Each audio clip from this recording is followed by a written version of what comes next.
ಚಿನ್ನಿ ಎಂಬ ಮುದ್ದಾದ ಆನೆ ಕಾಡಿನಲ್ಲಿ ತನ್ನ ಅಮ್ಮನ ಜೊತೆ ವಾಸಿಸುತ್ತಿತ್ತು.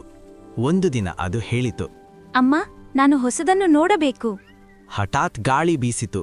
ಹೂ, ಮೋಡಗಳು ಕೂಡಿಕೊಂಡು ಮಳೆ ಬರಲು ಶುರುವಾಯಿತು. ಚಿನ್ನಿ ಖುಷಿಯಾಗಿ ಕೂಗಿತು. ಮಳೆ, ಮಳೆ! ಅದು ಮಳೆಯಲ್ಲಿ ಕುಣಿಯಲು ಶುರುಮಾಡಿತು. ಆದರೆ ಮಳೆ ಜಾಸ್ತಿ ಆಯಿತು. ಧಡಾಕ್ ಧಡಾಕ್ ಮಿಂಚು ಮಿಂಚಿತು. ಚಿನ್ನಿಗೆ ಭಯ ಆಯಿತು. ಅದು ಅಮ್ಮನ ಬಳಿಗೆ ಓಡಿ, ಅಮ್ಮ, ನನಗೆ ಭಯವಾಗುತ್ತಿದೆ ಎಂದಿತು. ಅಮ್ಮ ಮುದ್ದಾಗಿ ಹೇಳಿತು, ನಾನಿದ್ದೇನೆ ಕಣೆ, ಭಯ ಬೇಡ. ಸ್ವಲ್ಪ ಹೊತ್ತಿನ ನಂತರ ಮಳೆ ನಿಧಾನವಾಗಿ ಕಡಿಮೆಯಾಯಿತು. ಟಿಪ್ ಟಿಪ್ ಸೂರ್ಯ ಹೊರಬಂದ.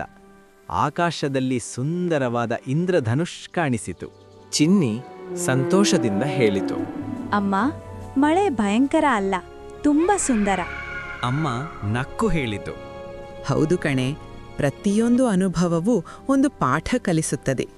ಆ ದಿನದಿಂದ ಚಿನ್ನಿ ಧೈರ್ಯಶಾಲಿ ಆಯಿತು.